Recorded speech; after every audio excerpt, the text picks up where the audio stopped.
Seed Exploration.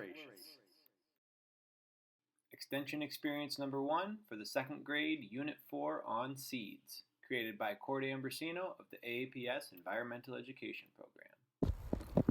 Hello scientists! Mr. Ambrosino here, Environmental Education Teacher for Ann Arbor Public Schools. You might have gone on a field trip with me before, or my partner, Mr. Siegel. A naturalist is a scientist who studies nature. As a naturalist, even when I'm at home and not with students, I think about the environment and try to do my part to keep it healthy. I heard you were learning about seeds, and I wanted to share some phenomena that I've noticed recently at my house that relate to seeds. Check it out. The first thing I want to show you is this rain garden that I've just finished installing at my house. The rainwater from part of my roof will flow into the garden, which is filled with native plants that provide food and habitat for animals like butterflies. The plants will help clean up and slow down the water so it will percolate or slowly drain back into the ground. Can you see where the pipe from the roof comes in and fills the garden with water? This is a lot better for the environment than all of that water flowing straight into a storm drain and carrying pollutants to the river. When I was getting the garden ready, I came out one morning and it was covered in hundreds of seeds from these silver maple trees. Do you recognize these seeds?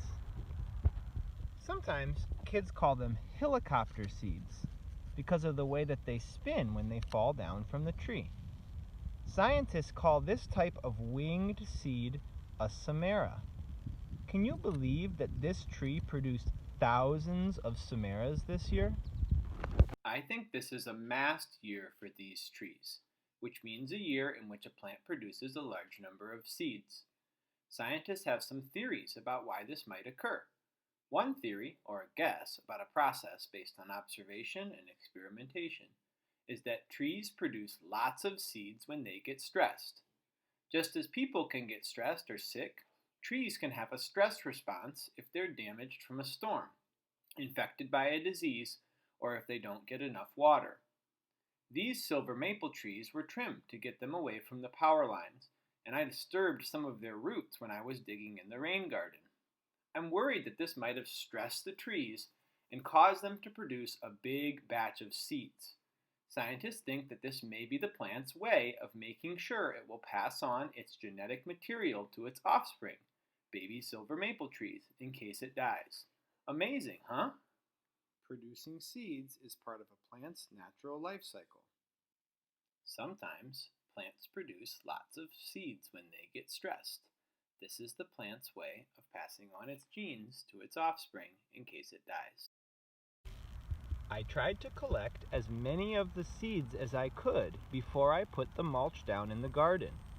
I was worried that if all those seeds germinated and grew into plants, I would have a rain garden full of silver maple trees instead of the Michigan wildflowers like this wild geranium that I planned to grow in the garden. Well, my worry came true. I noticed that I missed some of the maple seeds and they are now growing up out of the mulch. Do you see the seedlings? I'll have to remove them or else my garden will be full of maple trees. Whether it was the tree's stress response or just a natural cycle of mast years, the maple trees produced a huge amount of seeds which fell into the mulch. I then created the perfect conditions for germination by watering the mulch regularly when I was watering the flowers in the garden. I was then left with a choice. Should I leave the maple seedlings to grow or remove them? I have an idea for a fun project to try.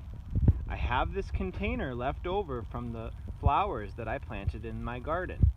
I'm going to fill it back up with soil and see if I can transplant some of these maple seedlings into the container. If I'm successful, I'll have a tray full of maple saplings that I could then plant somewhere else or give away as gifts. Here's what the maple seedlings look like.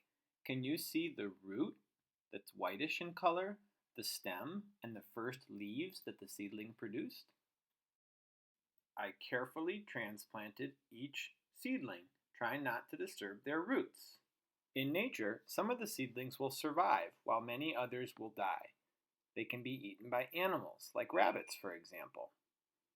I decided to try to save some of these seedlings that could not grow in my rain garden because there was not enough space. I hope they will survive so that I can transplant them somewhere where they can thrive. I'm curious to know if you've noticed any interesting seed phenomena when you've been outside lately. Have you ever spent time collecting seeds? I was working with students who were studying seeds last fall, and I started a seed collection of my own. I have, for example, a seed pod from the catalpa tree and from the locust tree. Look at the size of that one. Can you see the outlines of the seeds inside the pod? I have others, like walnuts. This one's been chewed on by a squirrel. And I even have some milkweed seeds. Be careful, or these will blow away. I also have a seed collection that I use for growing plants in my vegetable and flower gardens. Here are some examples. It's always interesting to me to see the different size, shape, and color of different types of seeds. Look how much bigger these cucumber seeds are than these carrot seeds, for example. It's amazing to me that tiny seeds will grow into mature plants that will provide food for my family. I'm going to try to save some of the seeds that are produced in my garden so I can grow those plants again next year. For example, I'm excited to try to save cucumber and tomato seeds. Some farms or nurseries grow plants that can be transplanted to other people's properties. Some farms produce seeds, which means they grow plants and then collect their seed to sell, like these wildflower seeds from the Michigan Wildflower Farm. Naturalists go outside to observe interesting phenomena. These observations create new questions and topics to research. You can even try your own seed explorations by collecting seeds, germinating seeds, or planting or transplanting plants. What kind of seeds do you have in and around your house? Do you have any vegetable or flower seeds that you bought from a seed farmer? Have you noticed any seeds on plants or on the ground outside your house? You might not find the same type of seeds that I did in the time of year that you go out to look, but maybe you'll find other types. Check out the tips for seed collecting that your teacher will share with you along with this video. Have fun and good luck with your studies, naturalists. Bye-bye.